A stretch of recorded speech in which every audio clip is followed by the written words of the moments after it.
The Center for the Study of Higher Education is a service and research unit in the College of Education here at the University of Memphis.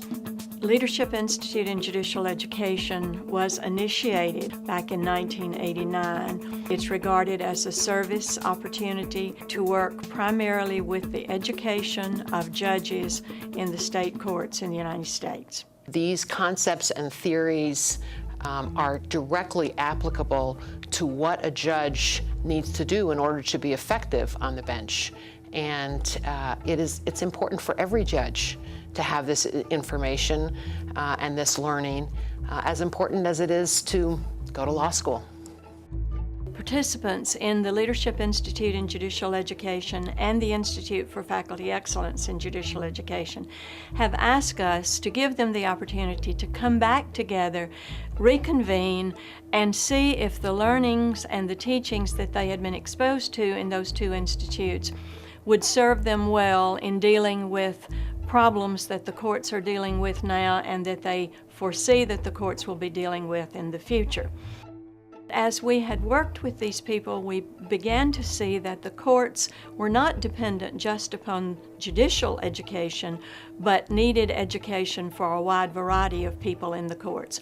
So we started inviting court administrators, court managers, clerks, probation officers, and so it's a wide variety, a predominance of judges, but a wide variety of other personnel who work in the courts.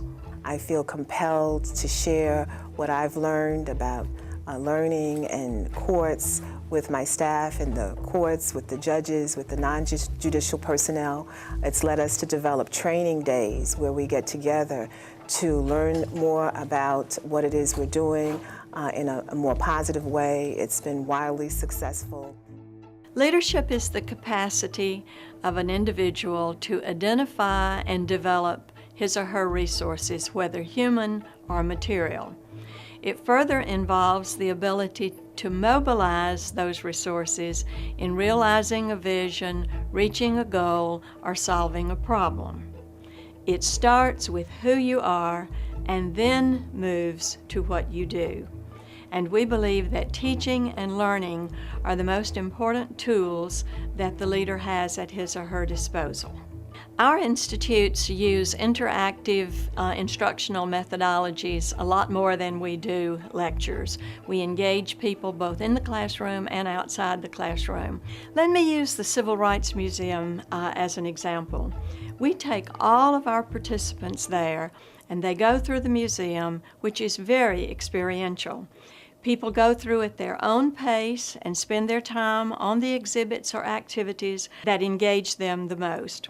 We have found that people experience Memphis in a very positive way. They love the university and the atmosphere of the campus. They love the downtown area, the National Civil Rights Museum. I think they truly feel that they have walked in other people's shoes when they come here. And it's very gratifying to know that we are developing a body of information that will lead to a sustained improvement on how we do business in our courts in New York State. This knowledge is essential to quality judicial performance. We are very grateful to have had the opportunity to do this work in the courts. We believe that the courts are a very vital, formative institution in the lives of the people in the United States, and we're delighted to have a part in the building of that institution.